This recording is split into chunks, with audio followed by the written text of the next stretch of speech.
Welcome to my Switching, Routing, and Wireless Essentials course. This should be the CCNA version 7 curriculum. This is the second of 3 courses. Moving forward, we have our channel management. So with our channel management, that's more about frequency channel saturation. So as the demands for certain channels have become increasingly there, we have to understand how we can saturate these channels and what can be done about it. If we have a certain technology that can basically remove the degradation and the oversaturation of those channels, we have to be able to look at how those are ran. There are 3 main types. This is not all of them. This is just the 3 main ones that Cisco wants you to know about. We have a direct sequence spread spectrum. This is a modulation technique designed to spread a signal over a larger frequency band. 802.11b uses this. We have a frequency hopping spread spectrum, FHSS. This is basically used by the original 802.11 standard, and this will transmit radio signals by rapidly switching a carrier signal among the different frequency channels. Lastly, we have a orthogonal frequency division multiplexing, OFDM, and it's a subset of a frequency division multiplexing. This is used by 802.11 A, G, N, and AC. This is the more predominant one. It will use a single channel and it will use multiple sub-channels on adjacent frequencies to improve communication. When we talk channels, in the US we have 11 basic channels. Each channel is about 22 megahertz wide. So with each channel, we actually have some overlap with neighboring channels. There are 3 channels that do not overlap with one another. Channels 1, 6, and 11. These are the primary wireless channels that should be in use, because they do not interfere with one another. 1, 6, and 11 are the ones that you should be using. If your neighbor uses 1 and your other neighbor uses 6, then you know you should be using 11, or vice versa. If you know that the majority of your neighborhood is using 1 channel because of a site survey, you would switch to the other channel that is not heavily in use. And again, the 3 ones are 1, 6, and 11. That's for the 2.4 gigahertz range. For the 5 gigahertz range, there are 24 channels, each channel being separate from one another by about 20 megahertz. Here we have things like channel 36, 40, 44, 48, 52, 56, 60, 64, and so forth. These are within the 5 gigahertz range. I'm going to be doing a separate video on 5 gigahertz frequencies just so that you are aware. So when we're talking about our deployments, we need to be able to understand what a wireless site survey is, first of all. Second, as we are deploying our wireless technologies, we need to look at overlap. Where are the access points going? Is there sufficient connectivity between the access points? Is there enough coverage for the entire facility? Are there any weak spots? That way you can use that information to determine how many access points need to actually be deployed and configured. And again, you do this by doing a wireless site survey.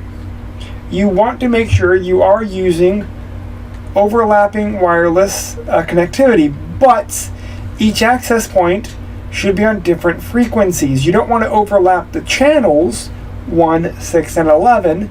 You want to be able to separate them. So maybe having one access point 1, you know what, I'm going to draw. Maybe this one is going to be channel 1. This could be channel 6. This one would be 11. That meant this network over here will also be network 1. That way it's not interfering with 11, it's not interfering with 6, and this one is far enough away that they should not interfere with one another. Moving on is our wireless threats. Things like interception, intrusion, rogue access points, and denial of service. So again, those are the main types of issues. Denial of service, like anything else, could be because of improperly configured device. Accidental interference is also there, or malicious users intentionally interfering with the wireless communication by doing like DAuth. Normally how we do this is we set it so that access points are configured in such a way where they are not using peak hours. Meaning if your office is open 8 to 5, wireless is not turned on at midnight. Wireless is not turned on at 3 a.m. Wireless is not turned on Saturday. The technologies are actually kept off when they are not in use. So they're only turned on during business hours. Other ways to minimize the threat is properly configure the devices, harden the devices, make sure to have backups of the passwords and whatnot. Rogue access points are another one. A rogue access point is an unauthorized access point plugged into a wired network that produces wireless signals. Pretty common in most businesses. You can have an employee that wants Wi-Fi in their office without having to connect to the corporate Wi-Fi, so they plug in their own access point. That is a rogue access point. And sadly it happens more than it should, but it does. Rogue access points could be accidental, like the example I just gave, or it could be intentional because of an attacker. We have man-in-the-middle types attacks. That is where we have someone listening for wireless connectivity. We actually sit in between the legitimate access point and the possible victim. We configure our access point to capture traffic or to mimic the actual corporate network, using like a Hack5 Pineapple, for example. That way we can actually seem like a legitimate device. We have end users connect to us and we start collecting data. So how do we secure all of this? Some common ways are things like SSID cloaking, MAC address filtering, or other forms of authentication and encryption. SSID cloaking, basically access points in some wireless routers will take the SSID beacon frame and it will set it to disable. However, realistically, most common wireless scanning devices now can figure out the SSID even if the broadcasting of that SSD is disabled. So cloaking the SSID is not always as secure as it should be, but it's better than nothing. We also have MAC address filtering. If you have a few devices on your network, you know all the MAC addresses, you could set it so that MAC address filtering is turned on. However, if you want to add new devices, you have to capture the MAC address of the new device and then allow them on the wireless network. That can become a pain as the network grows. We have authentication types like open system, or we have a shared key. If we're using things like WEP or WPA, those are shared key. If we're using an open system authentication, it may not be a password, but it could be other forms of authentication. If you're in a hotel or an airport, for example, you may be given a "what's your hotel room?" Not really a shared key, but a other form of authentication method. We have three main types of security. We have WEP, WPA, WPA2, WPA3. WPA2 is the most common and it uses AES for its encryption. WPA3 is becoming more common. It is slowly starting to take over, and it uses the Protected Management Frame, PFM, PMF type security. We have two main types of any type of security. We have personal, using a pre-shared key, or we have enterprise. If enterprise will connect to like a Radius server or TACAC server. That allows us to authenticate using a username and password, not just a passphrase. With personal, you're going to be using a pre-shared key to everyone. Everyone has the same pre-shared key.